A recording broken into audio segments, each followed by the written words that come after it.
باب ما یذکر فی الطاعون، باب جو طاعون کے بارے میں ذکر آیا ہے۔ طاعون کا لفظ جو ہے یہ طعن سے ہے۔ طعن کا مطلب ہوتا ہے نقد کرنا، جرح کرنا، نیزہ مارنا، کچوکا مارنا، اور جب یہ فاعول کے وزن پر ہو تو اس کا معنی حقیقی معنی کی بجائے وبائی موت کے لیے اس کو استعمال کیا جاتا ہے۔ پھر یعنی ویسے تو طعن کا مطلب کچوکا لگانا، نیزہ لگانا ہے، لیکن فاعول کے وزن پر آ کر پھر اس لٹرل میننگ میں نہیں رہتا بلکہ وبائی مرض کے طور پر استعمال ہوتا ہے۔ طاعون ایک مہلک بیماری ہے، یعنی ہلاک کرنے والی بیماری ہے جس سے ہوا، مزاج، بدن، ہر چیز متاثر ہوتی ہے۔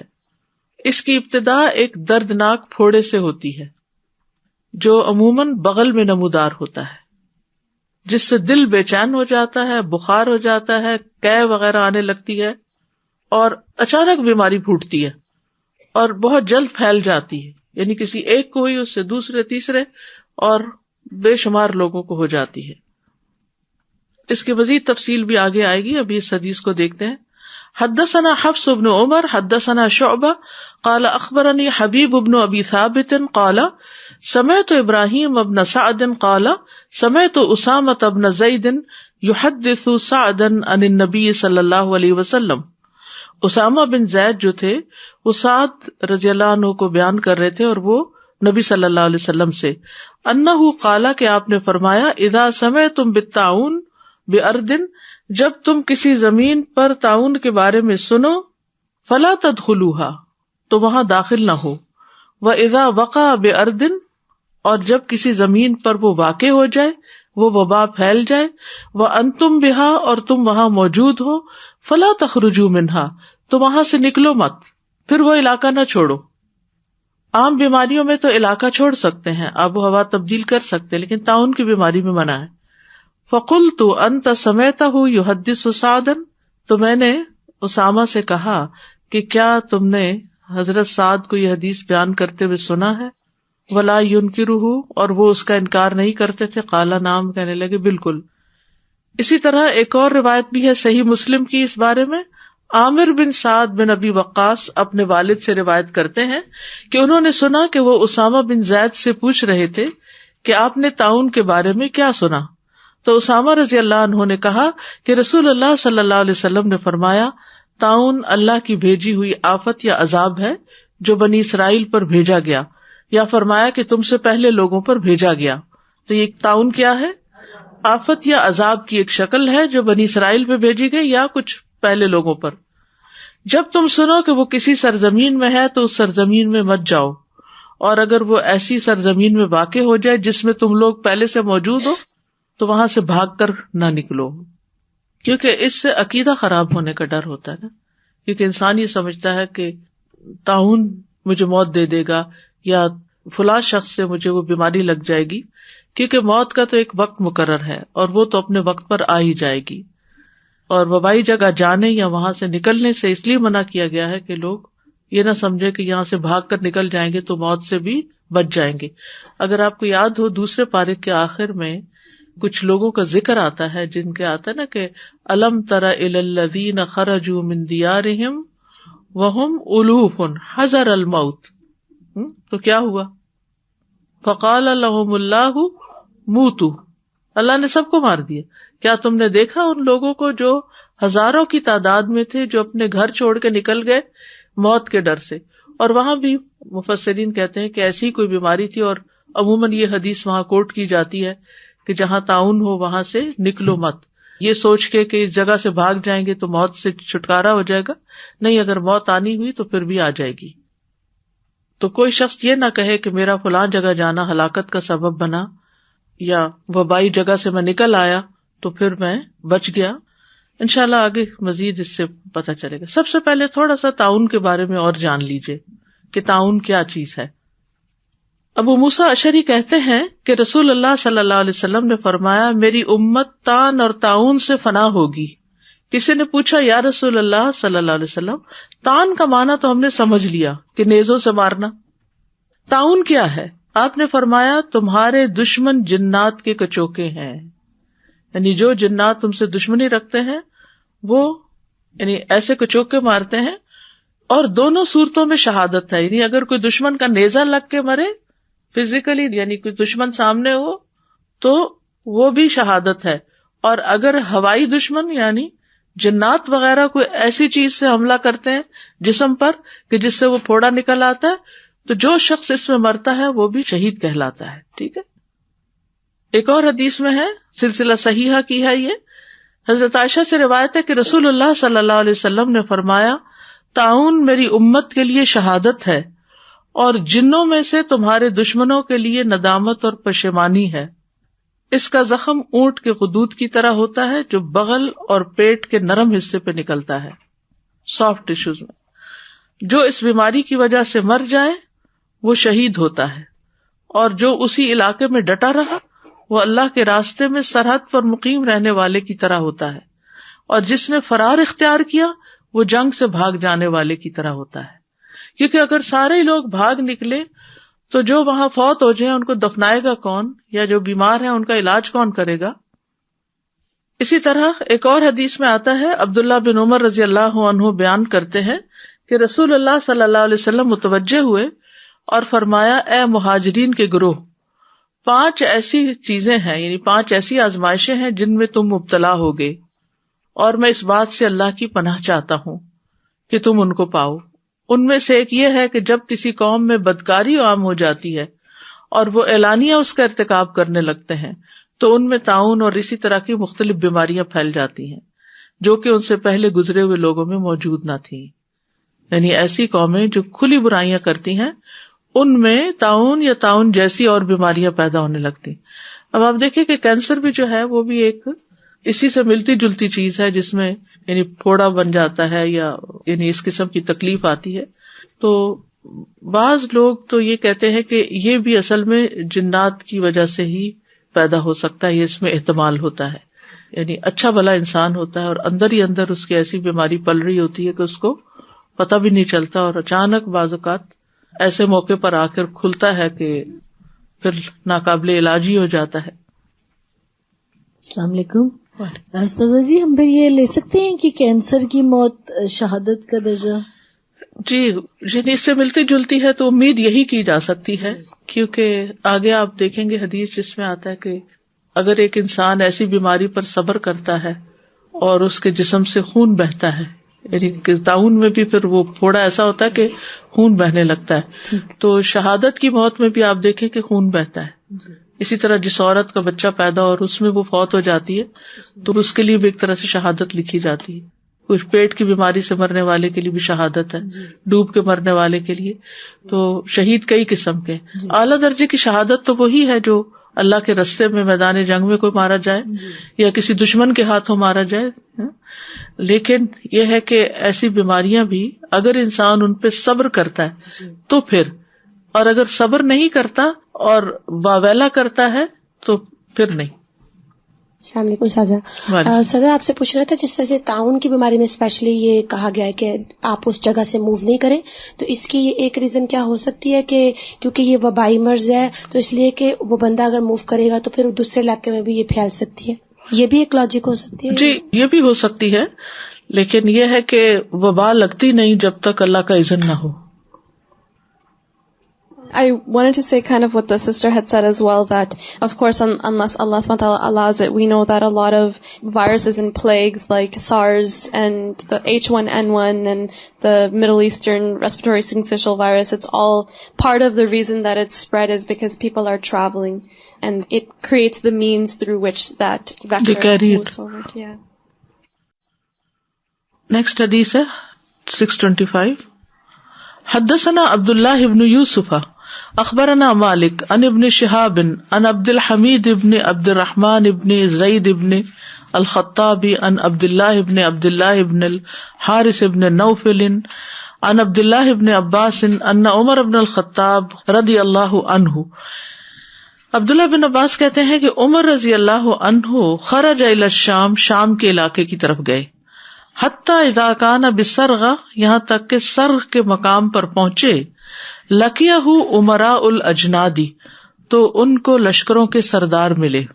عمر رضی اللہ عنہ نے شام کے علاقے کو کئی حصوں میں تقسیم کر رکھا تھا اور ہر علاقے کا ایک الگ امیر مقرر کیا ہوا تھا، جن میں خالد بن ولید، ابو عبیدہ بن جراح وغیرہ تھے. تو وہاں پر وہ لوگ پہلے ہی آ گئے اور آ کر ملے، یہ بھی شام نہیں پہنچے تھے، راستے میں ہی آ کر استقبال کیا. ابو عبیدہ بن الجراح و اصحابہ، عبیدہ بن جراح اور ان کے ساتھی. فاخبروہ، تو انہوں نے حضرت عمر کو یہ خبر دی، ان الوباء قد وقع بارض الشام، کہ شام کی زمین میں وبا پھیل چکی ہے.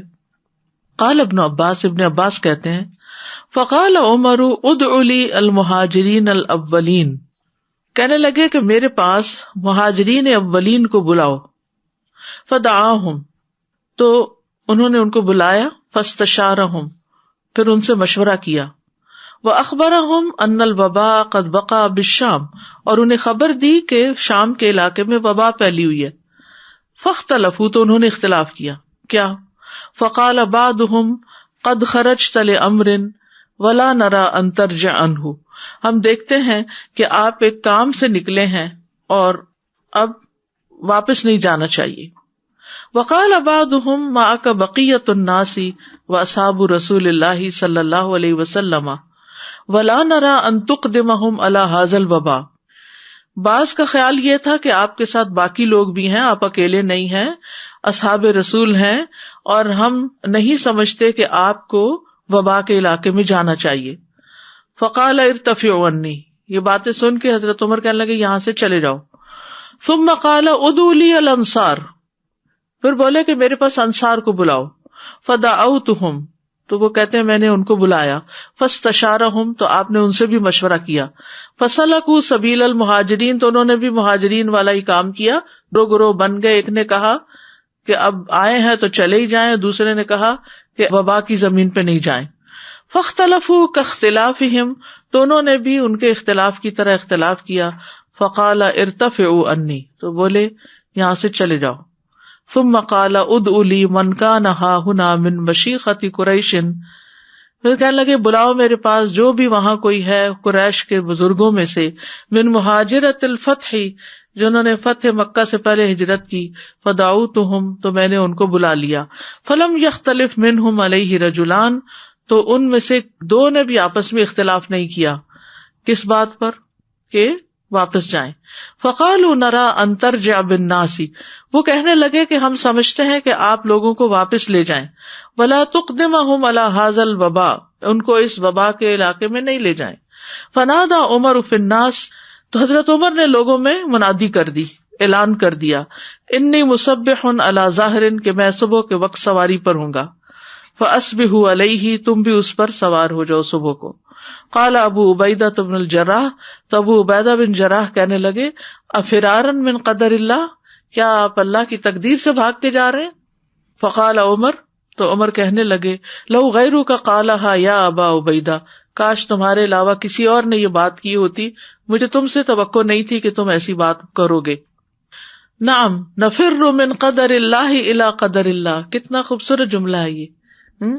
ہم بھاگتے ہیں اللہ کی تقدیر سے اللہ کی تقدیر ہی کی طرف، یعنی یہ بھی تقدیر میں ہے وہ بھی تقدیر میں، ہمیں تو کوشش کے لیے کہا گیا ہے کہ بہتر آپشن لیں. ارأیت لو کان لک ابل ہبطت وادیا لہ ادوتان، کیا سمجھتے ہو کہ اگر تمہارے پاس ایک اونٹ ہو جو ایسی وادی میں جا اترے، ہبطا اہبطو اترو، لہ ادوتان جس کے دو کنارے ہوں، احدہما خصبۃ ایک کنارہ بہت سرسبز، والاخری جدبۃ دوسرا بنجر. الیس ان رأیت الخصبۃ رأیتھا بقدر اللہ، کیا ایسا نہیں کہ اگر تم سرسبز علاقے میں چراؤ تو تم اللہ کی تقدیر سے ہی چرا رہے ہو. وَإِن رَأَيْتَ الْجَدْبَةَ رَأَيْتَهَا بِقَدَرِ اللَّهِ، اور اگر تم اسے خشک زمین میں چرا رہے ہو تو یہ بھی اللہ کی قدر سے ہے. قال فجاء عبد الرحمن بن عوف، کہتے ہیں راوی کہ اتنی دیر میں عبد الرحمن بن عوف وہاں آ گئے. وَكَانَ مُتَغَيِّبًا فِي بَعْضِ حَاجَتِهِ، اور وہ اپنی کسی کام کی وجہ سے وہاں سے غائب تھے. فقال ان عندي في هذا علما، کہنے لگے کہ میرے پاس اس معاملے میں ایک علم ہے. سمعت رسول اللہ صلی اللہ علیہ وسلم، میں نے رسول اللہ صلی اللہ علیہ وسلم سے سنا، یقول، آپ فرما رہے تھے، اذا سمعتم به بأرض، جب تم اس کے بارے میں یعنی طاعون کے بارے میں سنو کہ کسی زمین پر ہے، فلا تقدموا علیہ، تو اس پر مت جاؤ، وَإِذَا وَقَعَ بِأَرْضٍ، اور جب کسی زمین پہ واقع ہو جائے، وَأَنْتُمْ بِهَا، اور تم پہلے سے وہاں موجود ہو، فَلَا تَخْرُجُوا فِرَارًا مِنْهُ، تو وہاں سے بھاگ کر مت نکلو. قَالَ فَحَمِدَ اللَّهَ عُمَرُ، تو عمر رضی اللہ عنہ نے اللہ کی تعریف کی، ثُمَّ انصَرَفَ، پھر وہاں سے چل دیے، کوچ کر گئے، یعنی شام کی طرف نہیں گئے.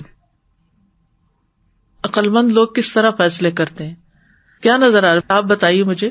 اس حدیث سے حضرت عمر کی پرسنالٹی کے کون سے پہلو پتہ چلتے ہیں؟ اور یہ پہلو وہ ہیں جو آپ کو تاریخ کی کتابوں میں نہیں ملیں گے کہ کس طرح معاملہ کر رہے ہیں. جی، مشورہ، بات سنی اور مشورہ کیا. مشورے میں ہجوم نہیں اکٹھا کر لیا، ایک لیول کے گروہ کو بلایا، پھر دوسرے مزاج کے لوگوں کو بلایا، پھر تیسری کیٹیگری کو بلایا، الگ الگ مشورہ کیا. پہلے دو نے اختلاف کیا تھا، لیکن آخری نے ایک ہی بات کی کہ نہیں آپ کو جانا ہی چاہیے، تو انہوں نے آخری والے کی بات لے لی. اور کیا پتہ چلتا ہے؟ اللہ کی قدر پر یقین، اور تقدیر کے مسئلے کو کیسے حل کیا. جب دلیل مل گئی تو شکر ادا کیا، اور اس کے بعد شرح صدر ہو گیا کہ اللہ نے وہی فیصلہ کرایا جو نبی صلی اللہ علیہ وسلم کے حکم کے مطابق تھا. تائید ہو گئی، یعنی اپنی کوئی ذاتی رائے وہاں نہیں دی، بلکہ سب کو ساتھ لے کے چلے. ایسا ہوتا ہے ایک اچھا لیڈر کہ جو ساتھیوں سے مشورہ بھی کرتا ہے، معاملے کے پہلوؤں کو بھی دیکھتا ہے، اور پھر علم اور یقین اور حکمت ان سب چیزوں کو ساتھ لے کے چلتا ہے. حضرت عبد الرحمن بن عوف کے پاس یہ حدیث تھی، اور کسی نے یہ نہیں کہا کہ تم صرف ایک یہ بات کر رہے ہو، تم ہم کیسے مان جائیں. سب اس پر ایمان لے آئے. اور پھر حضرت عبد الرحمن بن عوف کی رائے اس لیے بھی بڑی معتبر تھی، وہ عشرہ مبشرہ میں سے تھے، ان کی اپنی رائے نہیں تھی، وہ تو ایک حدیث سنا رہے تھے. سورۃ مجادلہ میں ایک آیت آتی ہے، یرفع اللہ الذین آمنوا منکم والذین اوتوا العلم درجات، اللہ بلندی عطا کرتا ہے ان لوگوں کو جو تم میں سے ایمان لائے، اور جو علم دیے گئے ان کے درجات اور زیادہ بلند ہیں، وہ درجات میں آگے ہیں. کیونکہ علم سے انسان کو صحیح فیصلہ کرنے میں شرح صدر ہوتا ہے، دنیا کے اعتبار سے بھی فائدہ دیتا ہے، آخرت کے اعتبار سے بھی. انسان کی کنفیوژن، خلش، کشمکش دور کر دیتا ہے، بے چینی دور کر دیتا ہے، سکون عطا کرتا ہے، اور درجوں کی بلندی تو ہے ہی ہے. قل هل يستوي الذين يعلمون والذين لا يعلمون. جی Ustaz, just today in Surah Fatir we learned how Allah has created variety even in land and mountains, different types of colors, and even within human beings and different creatures. And in verse number 28, Allah subhanahu wa ta'ala states, إِنَّمَا يَخْشَى اللَّهَ مِنْ عِبَادِهِ الْعُلَمَاء. The ulama are really the ones who fear Allah. Same set of ayat even later on, then 3 categories of people are described. Amongst those who inherit the book, Al-Kitab. Those who are zalimul li nafsi, just the recitation that we were listening to just before the class began. And the other category of muqtasid, and the other sabiqun bil khairati bi-idhnillah. So I'm thinking how in such an amazing way the solution to this problem came because the ones who are involved actually feared Allah. So the leader got the direction because of his taqwa. This is what elevates us in the ranks of Allah, and this is what brings solution to our many regular daily problems also. The more we fear Allah, the more Allah gives us that tawfiq to do what is most pleasing in His sight. بالکل. Ustaza, this makes me think of an argument that atheists often put forth, that how can people have freedom of will if God is the one who decrees everything? And this hadith clearly shows that our ability to choose is still within the qadr of Allah. Yes. تو اسلام میں سب سے پہلے طاعون کی وبا کا واقعہ ہے. یہ 18 ہجری کی بات ہے. نبی صلی اللہ علیہ وسلم کی وفات کب ہوئی؟ کس ہجری میں ہوئی تھی؟ 11 ہجری میں. تو یہ 18 ہجری میں، یعنی آپ کی وفات کے 8 سال بعد کا واقعہ ہے. اور یہ شام کے علاقے امواس میں طاعون کی وبا پھیلی تھی. امواس رملہ بیت المقدس کے درمیان ایک قصبے کا نام ہے، رملہ اور بیت المقدس کے درمیان. اس وبا سے 30,000 لوگ فوت ہوئے تھے. 30,000 people were killed. اور یہ اسلام میں پہلا تعاون تھا جو پھیلا تھا، یعنی اسلام کے آنے کے بعد. حضرت عمر نے جب تعاون کے بارے میں سنا اور سب سے مشورہ وغیرہ کیا تو واپس چلے گئے. حضرت عمر شام کیوں جا رہے تھے؟ کیونکہ وہ اس وقت خلیفہ تھے اور وہاں کے حالات معلوم کرنا چاہتے تھے.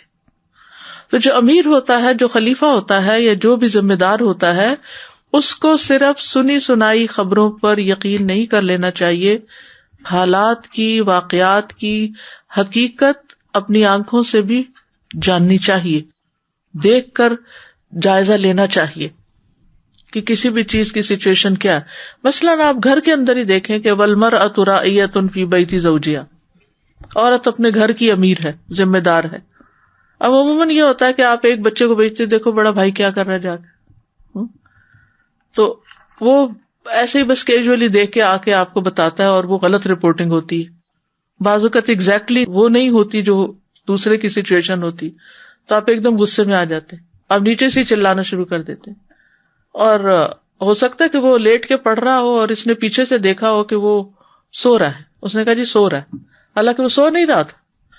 تو بہت دفعہ ایسے ہوتا ہے کہ جو دوسروں کی رپورٹنگ ہوتی ہے اس سے کچھ غلط فہمیاں بھی پیدا ہو جاتی. تو جب کبھی ایسی کوئی چیز کسی کے بارے میں ملے تو اس کی تحقیق خود بھی کرنی چاہیے کہ حقیقت کیا ہے. دوسری طرف کی بھی سٹوری سننی چاہیے، اس سے بھی پوچھ لینا چاہیے. تو اب یہاں پر حضرت عمر رعایا کے حالات جاننے کے لیے شام کا سفر کر رہے تھے. ٹھیک ہے، جب انہیں تعاون کے پھیلنے کی اطلاع ملی تو انہوں نے واپسی کا پروگرام بنا لیا. اگرچہ انہیں اس کے بارے میں کوئی حدیث معلوم نہیں تھی، لیکن اکثر ان کی رائے جو ہوتی تھی، جس نتیجے پہ حضرت عمر پہنچا کرتے تھے، وہ حکم الہی کے موافق ہوتی تھی. بعد میں جب پتا چلا کہ رسول اللہ صلی اللہ علیہ وسلم کا بھی یہی ارشاد ہے تو اللہ تعالیٰ کا شکر ادا کیا. تو بہرحال اس حدیث سے تو یہ پتا چلتا ہے کہ اگر کسی ملک یا قصبے میں تعاون پھیلا ہو تو وہاں جانا نہیں چاہیے، اور جو وہاں سے نکلنا نہیں چاہیے. اور ایسا کرنا اللہ کی تقدیر سے فرار اختیار کرنا نہیں، بلکہ یہ بھی تقدیر کا حصہ ہے. تو اس حدیث سے کئی فوائد پتہ چلتے ہیں. ایک تو وہی جو میں نے بتایا کہ خلیفہ اور حکمران کو اپنی رعایا کے حالات معلوم کرنے کے لیے، اپنی آنکھوں سے حالات کو دیکھنے کے لیے، عین الیقین حاصل کرنے کے لیے خود گشت کرنا چاہیے یا جا کر دیکھنا چاہیے. دوسرا یہ ہے کہ ماتحتوں کا خیال رکھنا چاہیے. جو لوگ بھی آپ کے انڈر کام کر رہے ہیں ان کی طرف سے اگر کوئی خبر ملے جو ان کے بارے میں اچھی نہ ہو تو اس کے بارے میں فکر مند ہونا چاہیے. پھر اسی طرح حضرت عمر کی عاجزی اور انکساری پتہ چلتی ہے. حضرت عمر اس سارے گروہ میں سب سے زیادہ سمجھدار تھے، لیکن اس کے باوجود وہ مشورہ لے رہے ہیں. یعنی کبھی انسان کہتا ہے نا کہ میری عقل بڑی ہے، میں سب سمجھتا ہوں، نہیں، پھر بھی مشورہ کریں. تو ان کے پاس اللہ کی طرف سے ذہانت بھی تھی، عقل بھی تھی، فراست بھی تھی، اور الہام بھی ہوتا تھا ان کو، اور حق بات کی توفیق بھی ملتی تھی. اس کے باوجود وہ مشورے کو ایڈ کرتے ہیں. حضرت عائشہ کہتی ہیں کہ نبی صلی اللہ علیہ وسلم نے فرمایا، تم سے پہلے کی امتوں میں ایسے لوگ تھے جن سے بات کی جاتی تھی، محدثون جن کو کہتے ہیں، محدث نہیں، محدث، جن سے بات کی جاتی ہے. اگر ان میں سے کوئی میری امت میں ہے تو عمر بن خطاب انہی میں سے ہے. ٹھیک ہے. ابن وہب کہتے ہیں محدثون کا مطلب ہے جن پر الہام کیا جاتا ہے، یعنی ان کے دل میں بات آ جاتی ہے. اس کے باوجود بھی حضرت عمر مشورہ لینے سے بے نیاز نہیں ہوئے. تو ایسا معاملہ جو اپنی ذات سے متعلق نہ ہو، پرسنل نہ ہو. پرسنل تو آپ اپنے فیصلے خود ہی اٹھتے بیٹھتے کرتے رہتے ہیں، چھوٹے چھوٹے بھی، بڑوں میں آپ اپنی فیملی کو انوالو کر لیتے ہیں. لیکن وہ معاملہ جو عام پبلک افیئر سے متعلق ہو، اس میں پھر دوسرے لوگوں سے جو ذمہ دار سمجھدار ہیں ان سے مشورہ کرنا ضروری ہوتا ہے. مشورہ کرنے کے بھی کچھ آداب ہوتے ہیں. مشورہ کرتے وقت دین اور علم میں فضیلت والے شخص کو مقدم رکھنا چاہیے، جس کے پاس دین ہو اور علم ہو. تو حضرت عمر نے مشورے میں جو ترتیب ڈالی وہ آپ دیکھیے، یہ بھی ان کی حکمت ہے، ان کی سمجھداری. کیا تھی ترتیب؟ سب سے پہلے مہاجرین الاولین، کیونکہ ان کا مرتبہ سب سے بڑا ہے مسلمانوں میں. اس کے بعد انصار ہیں، اس کے بعد میں ہجرت کرنے والے ہیں، مہاجرین متاخرین ہیں. تو اس درجہ بندی کو بھی ملحوظ رکھیے. پھر اسی طرح جو مشاورتی کمیٹی ہو اس کی تعداد کم یا زیادہ حسب ضرورت ہو سکتی ہے. کچھ کاموں میں چند لوگوں سے مشورہ کافی ہے، ایک سے مشورہ کافی ہو جاتا ہے، کچھ میں 2 سے، کچھ میں 3 سے، کچھ میں اس سے زیادہ سے. لیکن بہت زیادہ لوگوں کو مشورے میں اکٹھا نہیں کرنا چاہیے، کیونکہ اس سے انسان کسی فیصلے پہ نہیں پہنچ سکتا. پھر اسی طرح یہ کہ لوگوں کو ان کے مراتب کے اعتبار سے الگ الگ بھی کر لینا چاہیے، لیول 1، لیول 2، لیول 3، ان کے علم اور سمجھ کے مطابق، یعنی ڈیوائڈ کر کے ان سے الگ الگ مشورہ کرنا چاہیے. پھر اسی طرح باقاعدہ مشاورتی کمیٹی کے ارکان متعین بھی کیے جا سکتے ہیں، یعنی پرماننٹ ممبرز آف شورا، MC یعنی مشاورتی کمیٹی. پھر ضروری نہیں کہ بہت سے لوگ ہوں تو پھر وہ زیادہ صحیح بات ہوتی ہے. بعض باتیں جو ہیں وہ بہت سے لوگوں کو بھی سمجھ نہیں آتی، اور اگر علم ہوتا ہے کسی کے پاس تو ایک بندہ بھی کافی ہو جاتا ہے، جیسے عبد الرحمن بن عوف آ گئے. پھر یہ بھی یاد رکھیے کہ انسانوں میں سے کوئی انسان بھی غلطی سے پاک نہیں ہوتا، یعنی کسی انسان کو دوسروں پر اگر علم یا کسی اور وجہ سے فضیلت حاصل ہے تو اس کا یہ مطلب نہیں کہ وہ پرفیکٹ ہو گیا. اب جنہوں نے یہ رائے دی تھی کہ طاعون کی بیماری جہاں ہو وہاں جا سکتے ہیں، کیونکہ مہاجرین اولین میں سے بھی ایک گروہ نے دی تھی اور انصار نے بھی دی تھی، تو ان کی رائے غلط تھی، حدیث کے بھی خلاف تھی اور ویسے بھی. تو اس کا یہ مطلب نہیں کہ اگر کوئی مہاجرین اولین میں سے ہے تو اسے کوئی رائے میں غلطی نہیں ہو سکتی ہے. یعنی ایک شخص کسی معاملے میں بے حد سمجھدار ہو سکتا ہے لیکن دوسرے معاملے میں اس کی رائے کمزور بھی ہو سکتی ہے، تو اس کو بھی مائنڈ نہیں کرنا چاہیے. یہ نہیں سوچنا چاہیے کہ نہیں فلاں کی بات تو کبھی غلط ہوئی نہیں تو ہو نہیں سکتی، یہ نہیں، یہ پھر غلوب ہو جاتا ہے. پھر خبر واحد کو قبول کیا جانا چاہیے اگر اس کے راوی سچے ہیں، جیسے عبد الرحمن بن عوف کی بات کو جو اس وقت اکیلے تھے یہ بیان کرنے میں سارے مجمع نے مان لیا. پھر اسی طرح شرعی احکام میں حکمران کی بات کے خلاف یا اس کو چیلنج بھی کر سکتے ہیں بات سمجھنے سمجھانے کے لیے. یہ نہیں کہ کوئی بدتمیزی بد اخلاقی ہو، لیکن اس کو ضروری نہیں کہ ویسے ہی مان لیا جائے، اس پہ سوال کیا جا سکتا ہے، اس سے پوچھا جا سکتا ہے کہ آپ یہ فیصلہ کیوں کر رہے ہیں اگر دل مطمئن نہیں. جیسے ابو عبیدہ بن جراح نے کہا افرارا من قدر اللہ، کیا آپ اللہ کی تقدیر سے بھاگ رہے ہیں؟ تو حضرت عمر نے ان کو مطمئن کر دیا جواب دے کے. یعنی ابو عبیدہ بن جراح جو تھے وہ بھی ایک صاحب رائے شخص تھے اور سمجھدار انسان تھے، تو ان کے دل میں جو خلش آئی، خلل آیا، انہوں نے سوال کر لیا. ہمارے دل میں بعض اوقات کسی کے مشورے یا کسی کے فیصلے پر اطمینان نہیں ہوتا، ہم وہاں کچھ نہیں کہتے اور جب مجلس سے اٹھ جاتے تو پھر پیچھے باتیں بنانے لگتے ہیں. یہ انتہائی غلط چیز ہے. اگر کسی میٹنگ میں شورا میں کوئی بات نہ سمجھ آ رہی ہو، کوئی بات نہ ٹھیک لگ رہی ہو تو وہیں پر ہی بتانا چاہیے. پھر اسی طرح لیڈر کو ایسے انداز میں لوگوں کو بات کہنی چاہیے کہ ان کے لیے ماننا آسان ہو. صرف حکم صادر نہیں کر دینا چاہیے بلکہ اس کی تفصیل بھی تھوڑی سی بتا کے اس کو سمجھانا چاہیے. حضرت عمر رضی اللہ عنہ نے کیسے حکم دیا تھا، مثال دی تھی، مثال سے بات سمجھائی کہ اگر کوئی اونٹ ایسی جگہ پر ہو جہاں ایک حصہ تو اس کا خشک ہے اور ایک سبز ہے، اگر سبز میں جاتا ہے تب بھی اور اگر دوسرے میں جاتا ہے جب بھی، دونوں ہی تقدیر کا حصہ ہے. پھر اسی طرح حضرت عمر رضی اللہ عنہ نے صبح کا وقت دیا جانے کے لیے، کیوں؟ تاکہ تیاری کر سکیں کہ کل میں صبح روانہ ہوں گا، تم لوگ بھی روانہ ہو جاؤ. تو دوسروں کو امپلیمنٹیشن کا ٹائم دینا چاہیے. بعض اوقات ہم جلد بازی کا شکار ہوتے ہیں کہ آج فیصلہ کیا آج ہی ہو جائے، تو ایسا ہونا بعض اوقات مشکل ہوتا ہے. یہاں سے حضرت ابو عبیدہ کی بہادری کا بھی پتہ چلتا ہے کہ حضرت عمر جیسے شخص وہ ڈر نہیں گئے تھے، بلکہ انہوں نے، حضرت عمر بہت ہیبت والے تھے لیکن انہوں نے حق بات کہنے کے لیے اپنا سوال کر دیا. حضرت عمر کے نزدیک بھی ابو عبیدہ کا مقام بہت بڑا تھا. وہ کہنے لگے کاش تمہارے علاوہ کسی نے یہ بات کی ہوتی، اگر تمہارے علاوہ کوئی اور کرتا تو میں اس کی خبر لے لیتا، لیکن چونکہ یہ بات تم نے کی ہے تو تمہیں میں کچھ کہہ نہیں سکتا. تو صحابہ جو تھے وہ بھی ایک دوسرے کے قدر اور مقام پہچانتے تھے. ابو عبیدہ بن جراح جو ہے امین الامہ کہلاتے ہیں، اس امت کے امین. صحیح بخاری میں ہی آپ نے پڑھا تھا کہ ہر امت میں ایک امین ہوتا ہے اور اس امت کے امین ابو عبیدہ بن جراح ہے. حضرت عمر رضی اللہ عنہ کے نزدیک خلافت کے حقدار تھے یہ.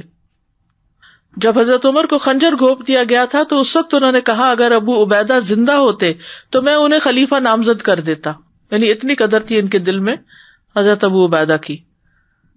اسی طرح خبر دیتے وقت لو کا استعمال جائز ہے اگر یا کاش کے معنوں میں. لو تعلمون ما اعلم، اگر تمہیں معلوم ہو جائے جو میں جانتا ہوں تو تم بہت کم ہنستے اور زیادہ روتے. تو انہوں نے کہا تھا لو غیرک کا قالھا. آرزو یا خواہش کے لیے بھی لو کا لفظ استعمال کیا جاتا ہے اور کر سکتے ہیں. برائی کی تمنا کرتے وقت لو کا استعمال نہیں کرنا چاہیے. کاش کو بالکل ہی ہم نے کراس کر دیا. کاش تو بول ہی نہیں سکتے. کاش حسرتوں کے مقام پہ نہیں بولنا چاہیے. کاش میں وہاں نہ جاتا، کاش وہ فلاں وہاں نہ جاتا تو نہ مرتا. اس طرح کے مواقع پر کاش نہیں کہنا چاہیے. لیکن اگر انسان یہ کہے کہ یا لیتنی قدمت لحیاتی، دنیا میں کہے کاش میں نے اپنی آگے کے لیے کچھ تیاری کر لی ہوتی، کاش میں نے اس وقت کو صحیح استعمال کر لیا ہوتا، تو ایسے کاش میں کوئی حرج نہیں ہے. ٹھیک ہے، لیکن کاش وہاں نہیں جہاں آپ کے ہاتھ سے سب نکل چکا. وہ ایک حدیث ہے نا جس میں رسول اللہ صلی اللہ علیہ وسلم نے 4 لوگوں کی مثال دی. ایک وہ جس کے پاس مال بھی ہے اور علم بھی ہے، وہ اپنے علم کے ساتھ مال کو صحیح جگہ خرچ کرتا ہے. دوسرا جسے اللہ نے علم دیا مال نہیں دیا، وہ کہتا ہے اگر میرے پاس بھی اس طرح مال ہوتا تو میں بھی اس جیسے کام کرتا تو اس کا اجر اس برابر ہو جاتا ہے. آپ نے فرمایا یہ دونوں ثواب میں برابر ہیں. تیسرا وہ آدمی جسے اللہ نے مال دیا علم نہیں دیا تو وہ غلط رستوں پہ استعمال کرتا ہے اپنے مال کو. چوتھا وہ جس کے پاس نہ علم ہے نہ مال ہے، کہتا اگر مجھے فلاں کی طرح مال ملتا تو میں بھی ایسے ہی لٹاتا. فرمایا یہ دونوں سزا میں برابر ہیں. یہ سب تمنائیں ہیں، لو لو لو اس میں استعمال ہوا ہے. تقدیر کے فیصلے پر ندامت کے طور پہ لو نہیں کہنا چاہیے. کاش یہ نہ مرتا، کاش ایسا نہ ہوتا، کاش ویسا نہ ہوتا. یہ شیطانی کام ہے، اس سے منع کیا گیا. کیونکہ حدیث میں واضح طور پر آتا ہے اگر تمہیں کوئی نقصان پہنچے تو یہ نہ کہو کاش میں اس طرح کرتا تو ایسا ایسا ہوتا، بلکہ یہ کہو کہ یہ اللہ کی تقدیر ہے، وہ جو چاہتا ہے کرتا ہے. قدر اللہ وما شاء فعل. اس لیے کہ کاش کہنا شیطان کے عمل کو کھول دیتا ہے، حسرتیں پیدا ہو جاتی ہیں دل میں. پھر اسی طرح مثالوں سے بات سمجھانا بھی جائز ہے، جیسے حضرت عمر نے مثال سے بات کی. اسباب اختیار کرنا تقدیر کے اپوزٹ نہیں، منافی نہیں. پھر عمل کرنا بھی تقدیر کا حصہ ہے. ٹھیک ہے، تقدیر کے بارے میں غلط سوچ کیا ہے کہ اگر ہم جنت والوں میں سے ہیں تو ہمیں عمل کی کیا ضرورت ہے، یا یہ کہ اگر اللہ نے ہماری تقدیر میں اولاد لکھی ہے تو ہم شادی نہیں کریں گے تو پھر خود ہی اولاد ہو جائے گی کہیں سے. یہ بھی نہیں کہنا چاہیے اگر اللہ نے لکھا ہے تو نماز پڑھ لیں گے، اللہ نے لکھا ہے تو ہم عالم بن جائیں گے. اس طرح کی باتیں نہیں کرنی چاہیے، کیونکہ عالم بننے کے لیے علم کا ذریعہ اختیار کرنا ضروری ہے، اولاد کے لیے شادی ضروری ہے. تو دعا کے ساتھ اسباب بھی اختیار کریں. جو معاملہ ہمارے ہاتھ میں نہیں اس کو اللہ کے حوالے کر دیں، قضاء و قدر کے حوالے کر دیں. پھر طاعون کے علاقے میں جانا خود کو ہلاکت میں ڈالنا ہے. تو اللہ تعالیٰ نے فرمایا وَلَا تَقْتُلُوا أَنفُسَكُمْ وَلَا تُلْقُوا بِأَيْدِيكُمْ إِلَى التَّهْلُكَةِ. پھر یہ کہ انسان کی جان اس کے پاس امانت ہے. انسان کی جان امانت ہے، بے وجہ ایسی جگہ نہیں جانا چاہیے جہاں مرنے کا اندیشہ ہو. طاعون کے علاقے سے نکلنا نہیں چاہیے، طاعون والی جگہ پر جانا نہیں چاہیے. پھر ہجرت کی فضیلت بھی یہاں پتہ چلتی ہے. پھر درست بات اور حق بات کے ساتھ موافقت کرنا یہ اللہ کی بہت بڑی نعمت ہے. حضرت عمر رضی اللہ عنہ نے اللہ کا شکر ادا کیا اور وہاں سے چل دیے. Ustaz, I was noticing something about Abdurrahman ibn Auf radiyallahu anhu. He is also Ashar Mubashirin, and so is Abu Ubaidah ibn Jarrah, another Ashar Mubashirin. And he had so much of courage to ask a question to Umar radiyallahu anhu, which is definitely not easy, and he responded to that. At the same time, he also Umar radiyallahu anhu accepted the response from Abdurrahman ibn Auf. So there was so much of involvement of hikmah, and at the same time, the dealings of both of them with Umar radiyallahu anhu. I found that very interesting. I have a question. Could it be said that Hazrat Umar Radhiyallahu anhu followed the one which there was a consensus about, the opinion which had consensus, he liked, he preferred یہ that? سب کی باتیں سن کے جو ان کے ذہن میں اللہ نے ڈالا اس کے مطابق, لیکن میجورٹی ہو گئی تھی نا. یہ 2 پوائنٹ پہلے تھے اور تیسرا یہ. السلام علیکم. یہ میں کہنا چاہ رہی تھی, جب ہم کینیڈا میں آتے ہیں تو وہ پوچھتے ہیں کہ آپ کی بیماریوں کا چیک اپ ہونا ہے کہ کون سے لوگ آ سکتے ہیں اور کون سے لوگ نہیں آ سکتے ہمارے کنٹری میں. صحیح. تو یہ یعنی ان ملکوں نے ہمیں ان چیزوں کو اپلائی کیا ہوا ہے, تو ہم اس کو اپلائی ابھی تک نہیں کر سکتے. اس طرح جیسے مشورہ حضرت عمر کرتے ہیں کہ وہ ڈفرینٹ چیزوں پہ ہمیں مشورے کرنے چاہیے. جیسے ہم بچوں کی شادیاں کرتے ہیں, بچے ہمارے اپنے ہی ہوتے ہیں لیکن ان پہ دوسروں کا بھی رشتہ ہوتا ہے. جیسے ہمارے سسرال والے, میکے والے جو کلوز رشتے ہوتے ہیں, ہمیں ان سے بھی بیٹھ کے مشورہ کرنا چاہیے کہ ہم یہ رشتہ کرنے والے ہیں, بتا دینا چاہیے تاکہ ان کو سڈنلی برا نہ لگے. رشتہ ہم اپنی مرضی سے دیں گے لیکن ان سے بات ضرور کر لینی چاہیے, کانفیڈینس میں لینا, اعتماد میں لینا, تاکہ ان کو اپنائیت کا احساس دلانا. بالکل. اسی طرح وہ بھی مشورہ لینا چاہیے جہاں پہ ہم پیسے جمع کرتے ہیں. کچھ ایسے مشورے ہوتے ہیں جہاں پہ ہم پیسے جمع کرتے ہیں کسی ادارے کے لیے کلیکشن, تو پھر ہم ان سے پوچھ سکتے ہیں کہ ہم یہ اس کاز کے لیے جمع کیے تھے, اب ہم اسے دوسری کسی پرپز کے لیے لگا سکتے ہیں یا نہیں, وہ بھی مشورہ کرنا چاہیے, اجازت لینی چاہیے. تو اس طرح کی مختلف سچویشن ہوتی ہیں. یا کوئی بھی گھر میں پارٹی رکھ رہے ہیں تو ہمیں گھر والوں کو بتانا چاہیے تاکہ وہ مینٹلی پریپیئر ہوں کہ ہمارے گھر یا کسی پارٹی پہ جا رہے ہیں تب بھی بتانا چاہیے. تو یہ ساری چیزیں ضروری ہیں. اس سے آپس کے تعلقات بہتر ہوتے ہیں نا, ایک اعتماد کی فضا پیدا ہوتی ہے, زندگی خوشگوار ہوتی ہے. حالانکہ حضرت عمر تو امیر تھے, انہوں نے اگر ایک ڈیسیژن لے لیا تو صرف آرڈر جاری کرنا بھی کافی تھا, مگر ایسا نہیں کیا. Ustaza, would you mind clarifying the contagious factor of a virus? From what I'm understanding, we know that certain diseases are contagious, but unless Allah has willed, they cannot happen. But that doesn't mean we think they're out to get us, but we should also take steps to protect ourselves. Yes. حدثنا عبد الله بن يوسف اخبرنا مالك عن ابن شهاب عن عبد الله بن عامر ان عمر خرج الى الشام. یہ دوسری روایت بھی اس سے ملتی جلتی ہے. عبداللہ بن عامر کہتے ہیں کہ عمر رضی اللہ عنہ شام کی طرف گئے. فلما کان بسرغ, جب سرغ کے مقام پر تھے, بلغہ, تو آپ کو اطلاع پہنچی ان الوباء قد وقع بالشام, کہ وبا شام کے علاقے میں پھیل چکی ہے. فاخبرہ عبد الرحمن بن عوف, تو ان کو عبد الرحمن بن عوف نے خبر دی ان رسول اللہ صلی اللہ علیہ وسلم قال, کہ رسول اللہ صلی اللہ علیہ وسلم نے فرمایا ہے, اذا سمعتم به بارض, جب تم اس کے کسی زمین میں ہونے کے بارے میں سنو, فلا تقدموا علیہ, تو اس پر مت آؤ.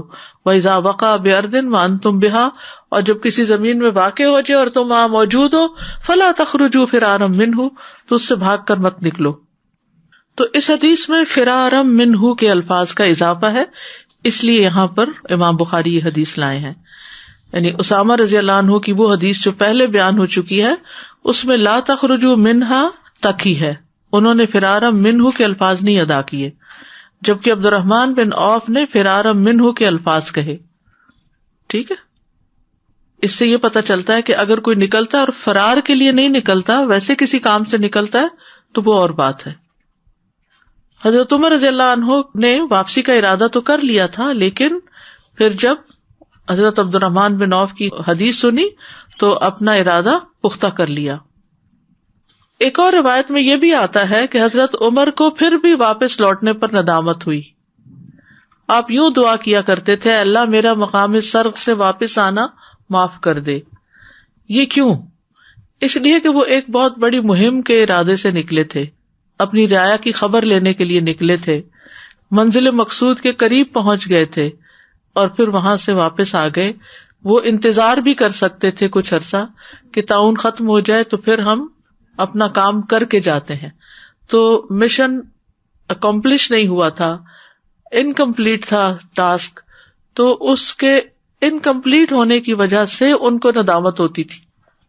اور یہ بھی کہا جا سکتا کہ ہو سکتا انہیں طاعون جلدی ختم ہونے کی بھی اطلاع بعد میں ملی ہو مدینہ پہنچ کر, تو انہیں اس پر اظہار ندامت ہوا کہ کچھ اور انتظار میں نے کیوں نہ کیا, تھوڑا سا انتظار اور کر لیتا. پھر اسی طرح یہ ہے کہ حضرت عمر رضی اللہ عنہ کے تقویٰ کا یہاں پتہ چلتا ہے کہ ان کے دل میں اپنے کاموں کو ادا کرنے, امانت اور لوگوں کی جو خدمت کا عنصر تھا یا ان کے حالات کی درستگی یا مانیٹرنگ, اس میں وہ کتنے سچے اور کتنے سنسیئر تھے.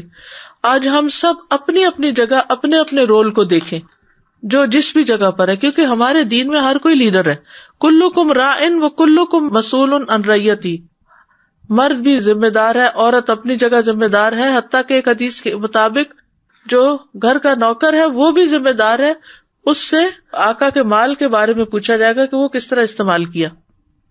تو ہم میں سے ہر شخص جو جس بھی رول میں، چاہے وہ ماں کے چاہے وہ استاد کے ہے، چاہے وہ کوئی گروپ انچارج ہے، چاہے وہ کوئی ایڈمنسٹریشن میں ہے، وہ کہیں پر بھی ہے، وہ سوچے کہ وہ اپنے کام کو، کوئی بھی جو اس کی ڈیوٹی ہے، کتنی خیر خواہی، کتنے اخلاص اور کتنی فکر مندی کے ساتھ انجام دیتا ہے کہ مجھے یہ کر کے چھوڑنا ہے، اس کو پورا کرنا ہے. وہ گھنٹے پورے نہیں کرتا، وہ کام پورا کرتا ہے. حضرت عمر کو ندامت کیوں ہو رہی ہے کہ میں کام پورا کر کے کیوں نہیں آیا، یا اللہ مجھے تو اس پہ معاف کر دے. ہمارے دن پہ دن گزر جائے، کام پورا نہ ہو، ہمیں کوئی فکر ہی نہیں ہوتی.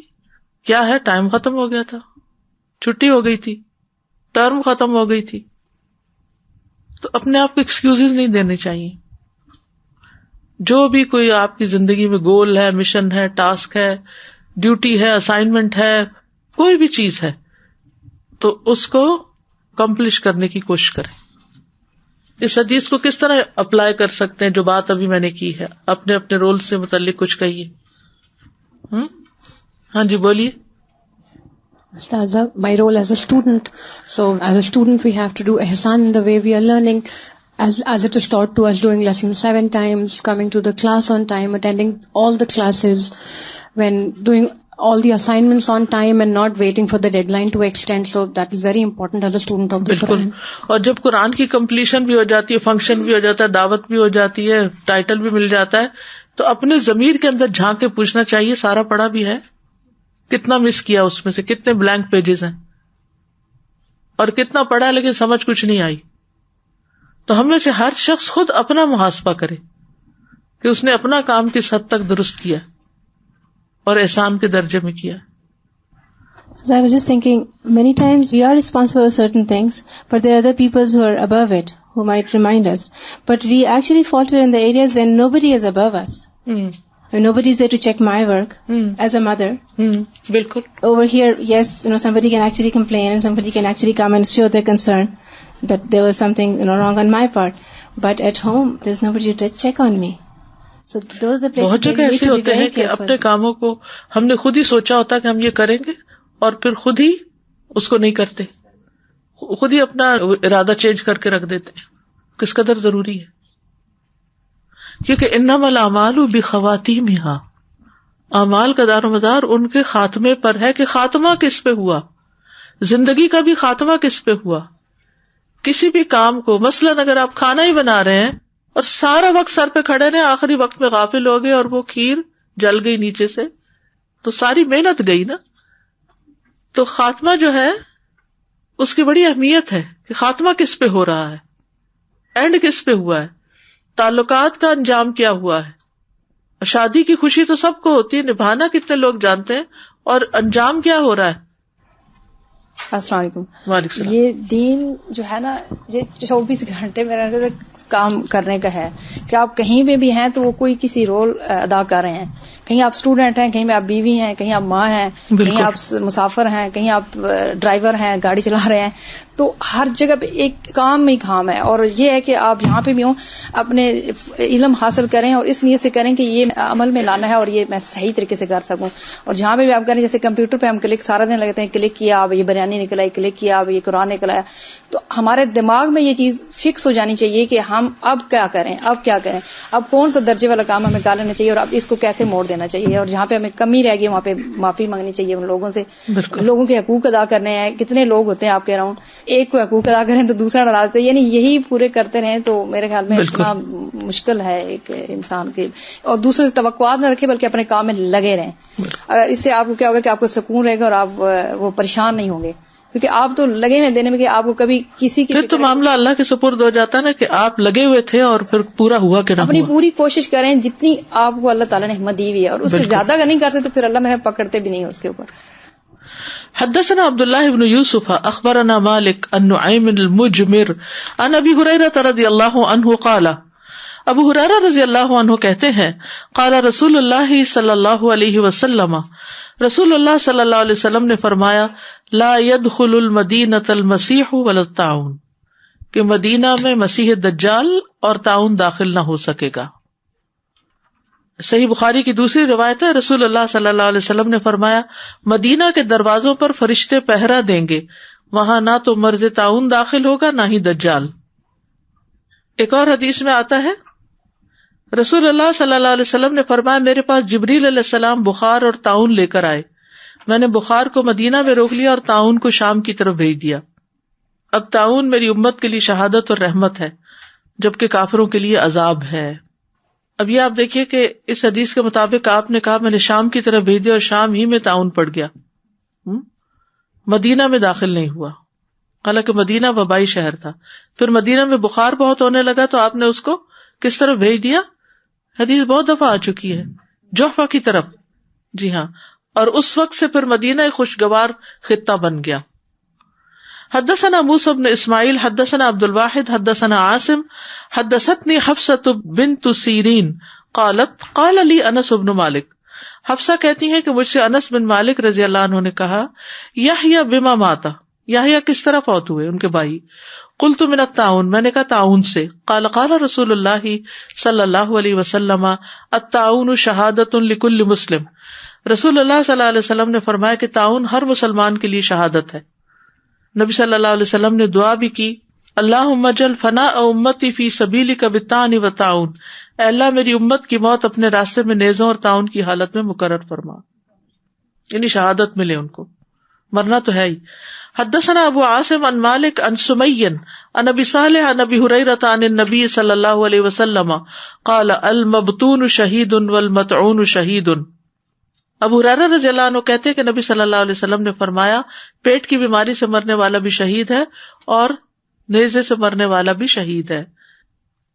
عتبہ بن عبد سلمی کہتے ہیں کہ نبی صلی اللہ علیہ وسلم نے فرمایا طاعون کی وبا میں مرنے والے اور شہداء آئیں گے تو طاعون والے کہیں گے کہ ہم شہید ہیں، تو ان سے کہا جائے گا کہ انہیں دیکھو، اگر ان کے زخم شہداء کے زخموں کی طرح مہک رہے ہوں گے اور خون بہ رہا ہوگا تو یہ شہداء میں شمار ہوں گے. یعنی طاعون کی بیماری یا کسی بیماری سے جب خون نکلنے لگتا ہے تو وہ بھی آپ نے دیکھا ہوگا کئی مردوں کو جب نہلاتے ہیں تو بعد میں ان کا خون بند نہیں ہو رہا ہوتا، جسم سے بلیڈنگ ہو رہی ہوتی ہے. جب دیکھا جائے گا تو ان کے زخم شہداء کے زخموں کے مشابہ ہوں گے. تو طاعون سے مرنا جو ہے یہ ایک شہادت اور اجر کی بات ہے. باب اجر الصابر فی الطاعون، طاعون میں صبر کرنے والے کا اجر. حدثنا